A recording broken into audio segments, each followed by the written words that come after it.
KSIZ, where the MSP comes alive. You're listening to Cruise Lane on KSIZ 99.9 Minneapolis St Paul. It's time to KSIZ Sizzlin 99.9. That's right, KSIZ 99.9. It's quarter to the hour on Cruise Lane for the latest local car shows and cruises. Go to Randy Duncan's Facebook page, Hot Rods and Classic. And don't forget, simply go to Mike Lanier's Car Shows Nationals Facebook page for the latest in national car shows, or simply mosey on over, that's right, to carshowsnational.com. The great thing about all of this, right? We're not just talking about cars. We're talking about rock and roll legends that live here in Minneapolis, St. Paul. And I've got the Dale Counts, Charles Shane, on the air with you and me this morning. Good morning, Charles. Good morning, Paulie. Good morning, Minnesota. What a great weekend, Easter weekend. Saw the cars coming down the parkway. Great to see the people out enjoying it. And you know, the great thing about it is that we're talking off air that everyone was wearing shorts or something similar to shorts. Yeah, I have my new flip-flops. You have your own you know what? Let's talk a little bit about it. You know, you're saying off air about being a hardcore Minnesotan, and you were wearing your shorts beginning when? Oh, I've had them on for a couple weeks, off and on. Well, I mean, that's great. I mean, the cool thing about it is that, well, it's not only cool, but, you know, are you prepared? I mean, how many different pairs of shorts do you have? Oh, at least 12. Well, that's a great thing. You know, tell our listeners all about the Dale Counts and Charles Shane. Well, you know, that's the other thing. People that come and see the band, I'm probably the only one unless it's really, really hot and outside. I wear shorts pretty much everywhere I play. Our knees are only free for about 6 months of the year. You know, let's talk a little bit about something very special to you that's coming up. Give us the developments on what's happening with the July event over at the Medina Ballroom. July 16th, that's the 60th anniversary party at the Medina.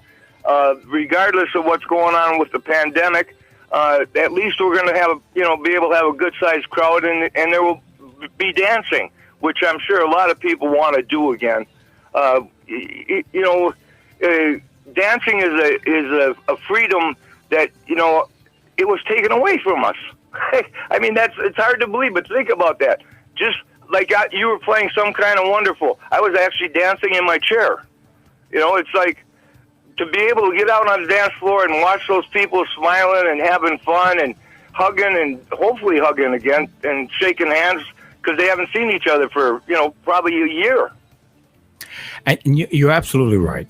And the great thing about, an event like yours, you have a big following. I mean, can you fit them all in at the Medina Ballroom? Well, we're going to try. At our 50th, that place was packed. I mean, it was like a combination of Dayton's top 10 where people were standing like 10, 15 deep from the stage back, and then people dancing back and just socializing. We've had people from way back in the 60s still coming out, and their kids, and their kids. It's been phenomenal. And, and they remember you. The great thing about all of this is that, let's go back if we could. I want to flip the page a little bit, and we're going to go back when you started playing music here in Minneapolis, St. Paul. You played the high school circuit. I mean, can you tell us a little bit, about how many high schools that you were playing at that time? Well, I don't think I'd be exaggerating to say I don't think there was a high school we didn't play at least 3 times, and that's all over the state. I'm talking about down in New Ulm, Rochester, Winona, Edison High School, Vocational High School, North High. In fact, we played a lot of reunions for those schools too. I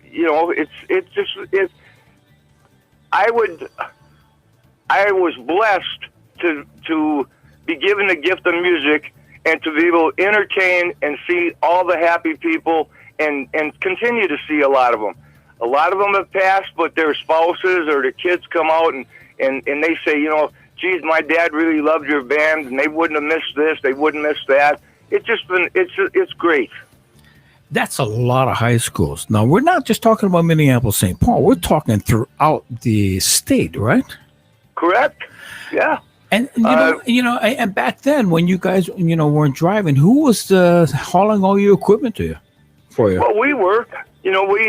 We had our first band van was I believe was a '65 Ford Econoline. Before that, we hauled it around in the trailer, and Bob Phelan was my bass player at the time, and we had the trailer parked out in Richfield on the street out there, and somebody had went to the Shrine Circus with their kids, had a car full of balloons, and smashed into the trailer. That was on a Saturday afternoon, and when I got the phone call, and I called Jim over at B Sharp Music, and he says, come on down, and he supplied us with all new gear for that night, That was a crazy time.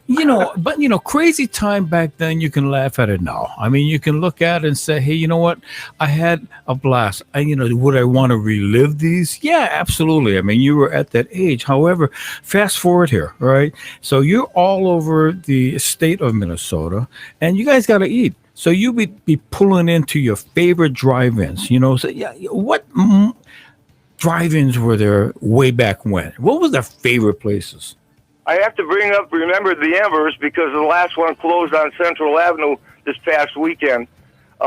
We did every Perkins, every A&W. Once in a while we played way out of town, like Crookston, Minnesota. And we'd eat in a restaurant there where we'd actually have like pork chops, mashed potatoes, and vegetable, and a piece of pie. It wasn't just a typical hamburger malt thing. In fact, I have to tell this story because it is true. We were playing in Crookston, and there's a town called Climax. And the newspaper stand back then, right when you walked in the door, and there was a car accident the night before, and it said, Crookston woman died in Climax. It's a true story.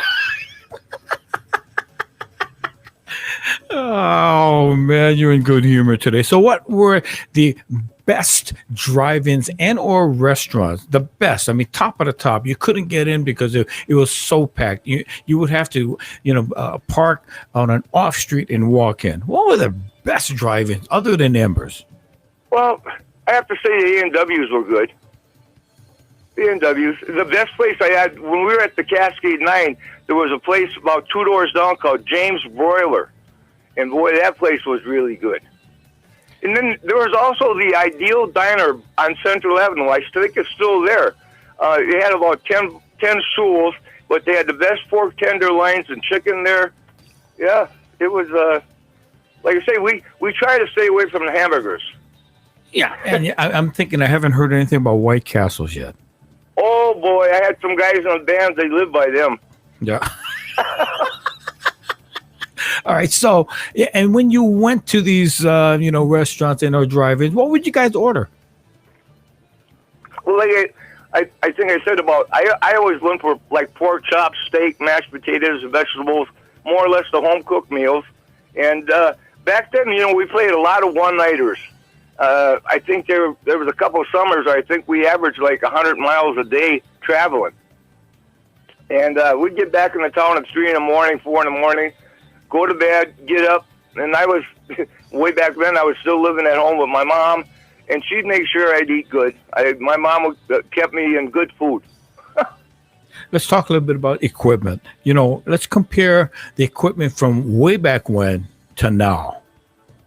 Oh, well, we started out with, just, believe it or not, some of the guys actually had Silvertone guitars, the amplifiers from Sears and Awards, Montgomery Ward. And then actually when we got more into it, then we started shopping at the stores like Grove Music, B Sharp Music, the Vons. We went to the Fender equipment.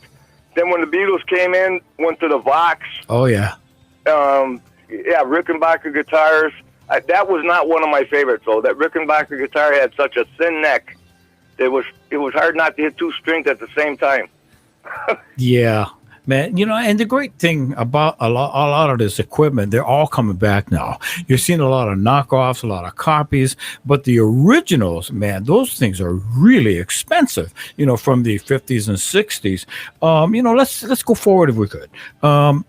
You guys had two great hits. I'm sure there are others, but tell us a little bit about some of the recordings that you've done in the past when you guys first started. Well, Let the Good Times Roll was the first one, and actually that was, we started playing the version, well, I shouldn't say the version. We got the idea from the Righteous Brothers. They had it on an album, and we started playing it, and when we did, that dance floor just packed. So we were with Marsh Productions and Marsh Edelstein, and he said, why don't we record that song? And so we did. And it took off. The only part, and this is true too, every time we got to the middle where it said, let it roll, a big fight would break out. It was just, big fight? I don't know what it was about the middle of that song. It said, let it roll. It was like the people started fighting. Oh, my Lord. But, going back to the equipment once again, was it different when you were going into the recording studios using the same equipment that you used on the road? Yep. Fender Twin Reverbs was the amplifiers, and we had Gibson 335s. Boy, I wish I had that one I had back then. That was a beautiful guitar. Yeah, what was out and popular, you tended to go towards it. That was it, Gretsch guitars, a Fender Stratocaster, Telecaster, had one version of everything, I think. Jeez, and the great thing about being back there, in those days, you saw how they made these, all of the equipment from Ludwig drums to. Did you also work on a lot of the Farfisas and? Yeah. You talk about the drums. There's Rogers, Ludwig, and then Pearl, Tama, and then the keyboards. I was going to say the funny part about that, Vox came out with a keyboard where the keys were reversed. The white keys were black and the white, and just the opposite. And that was weird to try to play that after playing a regular keyboard. I would think so. With the remaining 2 minutes that we have here, where would people find out information about this event that you have? DellCounts.com, and we got other things in the works. In the next week or two, we'll be letting more out. Things are starting to open up, and we're going to get back to it. We're all going to be out there to let the good times roll. And then one more thing. People, please, be positive. We got to get back to having fun, enjoy the sunshine, enjoy the great Minnesota weather, the lakes, and smile at people. Even though you're wearing a mask, they can see the smile in your eyes. That is such a great recommendation. Charles Shane, thanks for being on today, and we'll see you next week. Have a great day, Minnesota. There you Bye-bye. go. Nicely done. Charles Shane from the fabulous Dell Counts. When you need further information about, what's going on with the event especially, simply go to thefabulousdellcounts.com.